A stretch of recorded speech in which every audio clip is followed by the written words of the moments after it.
तभी हवा तेज चलने लगती है, ठेले की बत्तियां टिमटिमाने लगती हैं और अचानक एक जोरदार आवाज होती है।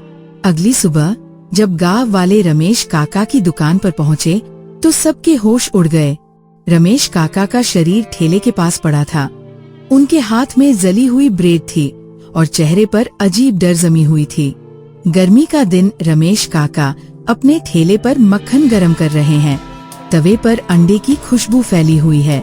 गांव के बच्चे और लोग लाइन में लगे हैं। काका, जल्दी बना दो, भूख से जान निकली जा रही है। गप्पू, लगता है तुझे पिछले जन्म में भी भूख ही लगी थी। अरे रे, सबको मिलेगा, एक एक करके। रमेश काका का स्पेशल बटर मसाला ऑमलेट सबको बहुत पसंद था। मक्खन में तला हुआ ब्रेड, ऊपर से मसालेदार ऑमलेट और चटपटी चटनी, मजा ही आ जाता था। गांव में एक नया ठेला लगता है, शहर वाला ऑमलेट हाउस।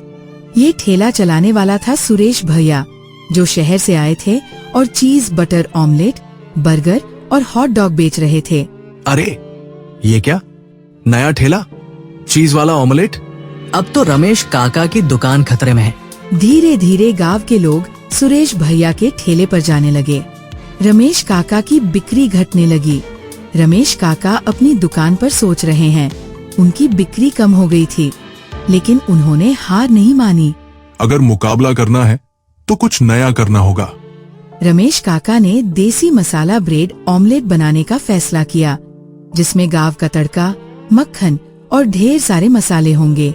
अगली सुबह रमेश काका अपने ठेले पर नया आइटम बना रहे हैं। गांव के लोग ये देखकर हैरान हो जाते हैं।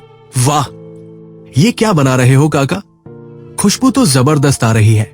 बेटा, ये है देसी मसाला ब्रेड ऑमलेट, एक बार खाकर देखो।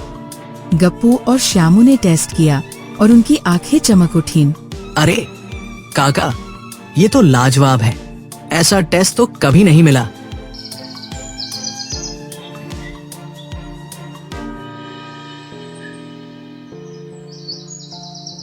धीरे धीरे लोग फिर रमेश काका की दुकान पर आने लगे, लेकिन तभी सुरेश भैया को जलन हुई और उन्होंने चालाकी करने की सोची। सुरेश भैया गांव में अफवाह फैलाने लगते हैं कि रमेश काका के अंडे खराब हैं। अरे भाई, सुना है, रमेश काका के अंडे खराब होते हैं, खाकर बीमार पड़ सकते हो। धीरे धीरे गांव के लोग डरने लगे और फिर से उनकी बिक्री गिरने लगी।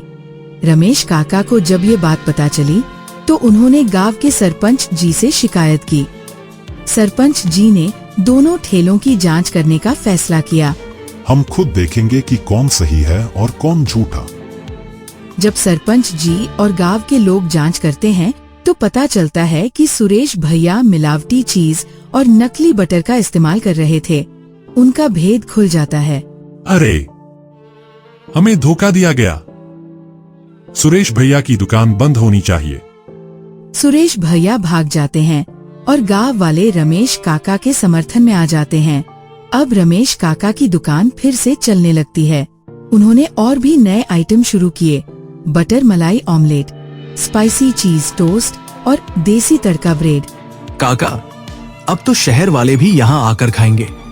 बिल्कुल बेटा, मेहनत और ईमानदारी की हमेशा जीत होती है। गांव वालों ने रमेश काका को फिर से सिर आंखों पर बिठा लिया और उनकी दुकान पूरे गांव में सबसे मशहूर बन गई। एक रात जब गांव में सब सो रहे थे, रमेश काका अपनी दुकान समेट रहे थे। अंधेरे में कोई छाया उनकी दुकान की तरफ बढ़ रही थी। आज की बिक्री तो जबरदस्त हुई, लगता है मेहनत रंग ला रही है। जैसे ही रमेश काका तवा साफ करने लगे, अचानक पीछे से किसी ने आवाज दी। काका, आज बहुत कमाई कर ली ना? रमेश काका चौंक कर मुड़ते हैं, लेकिन कोई नहीं दिखता। उनके चेहरे पर डर के भाव आ जाते हैं। कौन है वहाँ? तभी हवा तेज चलने लगती है, ठेले की बत्तियां टिमटिमाने लगती हैं और अचानक एक जोरदार आवाज होती है। अगली सुबह जब गांव वाले रमेश काका की दुकान पर पहुँचे तो सबके होश उड़ गए। रमेश काका का शरीर ठेले के पास पड़ा था। उनके हाथ में जली हुई ब्रेड थी और चेहरे पर अजीब डर जमी हुई थी। अरे बाप रे, काका को क्या हो गया? रात तक तो बिल्कुल ठीक थे, फिर अचानक ये कैसे हुआ? गांव के लोग इकट्ठा हो गए और सरपंच जी को बुलाया गया। ये कोई साधारण मौत नहीं लगती, कुछ गड़बड़ है। गांव के कुछ लोगों ने सुरेश भैया को संदिग्ध माना, क्योंकि कुछ दिनों पहले ही उसने रमेश काका के खिलाफ झूठी अफवाहें फैलाई थी। लेकिन तभी एक नया सुराग मिलता है। ये देखो, काका की उंगलियां जल गई हैं, जैसे उन्होंने कुछ अजीब पकड़ा हो। गांव वाले इधर उधर देखने लगे। तभी गप्पू को काका की दुकान के पास एक कागज का टुकड़ा मिला। अरे, इसमें लिखा है, काका अब तुम्हारी दुकान हमारी होगी। सबकी नजरें सुरेश भैया पर टिक गईं। गांव वालों ने सुरेश भैया को घेर लिया। बता सुरेश, क्या किया तूने?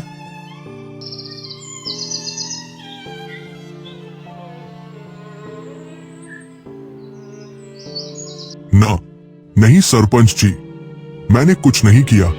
लेकिन तभी एक आदमी बोला, मैंने रात को देखा था कि सुरेश भैया काका की दुकान के पास छुपे हुए थे। अब सुरेश भैया बुरी तरह फंस चुका था। आखिर उसने कबूल कर लिया।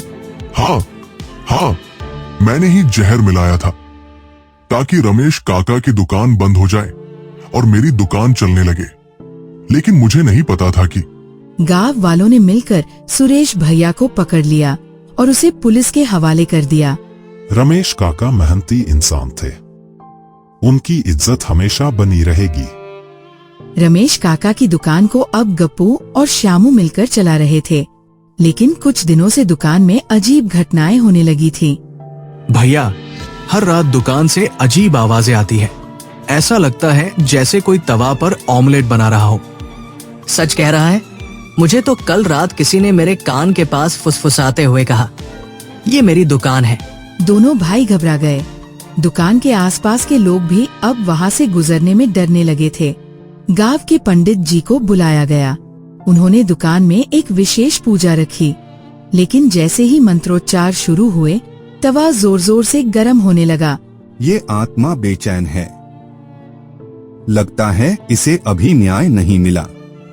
तभी दुकान के अंदर लगे बोर्ड पर अचानक कुछ लिखा हुआ नजर आया। मैं अभी चैन में नहीं हूँ, सच्चाई बाहर आनी चाहिए। काका, क्या आप अभी हमारे बीच हैं? और तभी दुकान की घंटी खुद बज उठी। पूरा गांव अब सन्नाटे में था। गांव के लोगों ने दोबारा उस रात की घटना की जांच शुरू की। धीरे धीरे नई बातें सामने आने लगी। हमने सुरेश भैया को ही गुनहगार मान लिया था, लेकिन शायद मामला कुछ और है। गांव के एक बूढ़े चाय वाले ने कहा, अरे, मुझे याद आया, उस रात दुकान के पीछे कोई और भी छुपा हुआ था।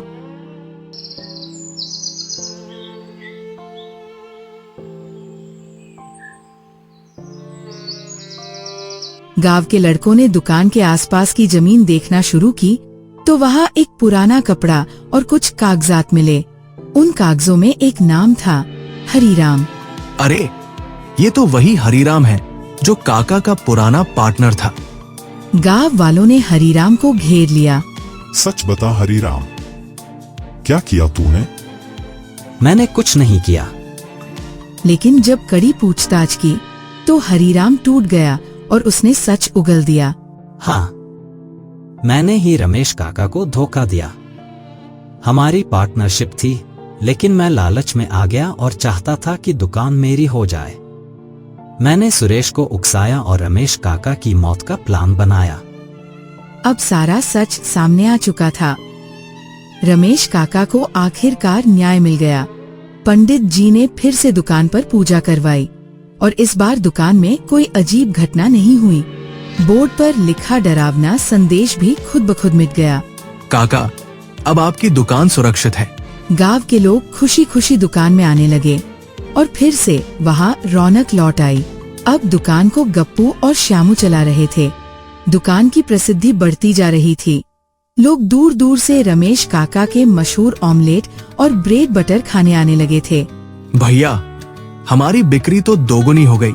हाँ, लेकिन हम मेहनत से काम कर रहे हैं, इसलिए ही बरकत हो रही है।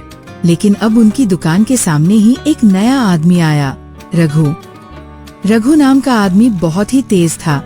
उसने देखा कि गप्पू और श्यामू की दुकान बहुत चल रही है, तो उसने भी पास में ही एक ठेला लगाया। अगर मैं इन दोनों से भी अच्छा और सस्ता ऑमलेट बेच दूं, तो सारा कस्टमर मेरा हो जाएगा। रघु ने लालच में आकर घटिया क्वालिटी का तेल और सस्ता ब्रेड इस्तेमाल करना शुरू कर दिया। उसके ऑमलेट का स्वाद तो ठीक था, लेकिन सेहत के लिए खतरनाक। कुछ दिनों बाद गांव में चर्चा होने लगी। अरे भाई, रघु का ऑमलेट तो बहुत सस्ता है, वहीं से खाते हैं। हाँ, लेकिन सुना है कुछ लोगों को पेट दर्द भी हुआ है। गप्पू और श्यामू को भी ये बात पता चली। भैया, ये रघु हमारे ग्राहकों को सस्ते लालच में फंसा रहा है। हमें ईमानदारी से काम करना चाहिए। लालच का नतीजा हमेशा बुरा होता है। लेकिन रघु को ये बात समझ नहीं आई। वो लालच में और ज्यादा बेईमानी करने लगा। एक दिन गांव में रघु के ठेले पर खाना खाने से कई लोग बीमार पड़ गए। रघु, तूने क्या खिलाया हमें? गांव के डॉक्टर ने जांच की और बताया कि रघु घटिया सामान इस्तेमाल कर रहा था। रघु, तेरा लालच तुझे ले डूबा। तुझे इसकी सजा मिलेगी। रघु की दुकान बंद करवा दी गई और उसे गांव से निकाल दिया गया। गप्पू और श्यामू ने कभी भी लालच नहीं किया, इसलिए उनकी दुकान और भी मशहूर हो गई। भैया देखो, ईमानदारी से कमाई गई इज्जत हमेशा बनी रहती है। हाँ, और लालच करने वाले हमेशा बर्बाद हो जाते हैं। गांव के लोग फिर से खुशी खुशी दुकान आने लगे और रमेश काका की दुकान हमेशा के लिए मशहूर हो गई। कुछ महीनों बाद गप्पू और श्यामू की दुकान गांव में सबसे ज्यादा मशहूर हो गई। हर सुबह और शाम उनकी दुकान पर ग्राहकों की लंबी लाइन लगने लगी। लेकिन ज्यादा भीड़ होने की वजह से कुछ लोगों को ऑमलेट और ब्रेड बटर नहीं मिल पाता था। बस यहीं से शुरू हुई नई परेशानी। रमेश चाचा का पुराना साथी भोला, जो अब गप्पू और श्यामू के साथ काम करता था, कहता है, भाई, दुकान तो अच्छी चल रही है, लेकिन कई लोग शिकायत कर रहे हैं कि उन्हें टाइम पर खाना नहीं मिल रहा। हाँ भाई, मेहनत का फल मीठा होता है। हमें दुकान बढ़ानी पड़ेगी, लेकिन ईमानदारी से ही काम करेंगे। लेकिन तभी गांव में एक और नया आदमी आया, मोहन। वह भोला का दोस्त था और कुछ नया करने की फिराक में था। भाई, तुम लोग इतनी मेहनत करते हो, लेकिन फायदा उतना नहीं होता। अगर मैं कहूँ कि तुम्हें आधे दाम में ब्रेड और अंडे मिल सकते हैं तो? कैसे?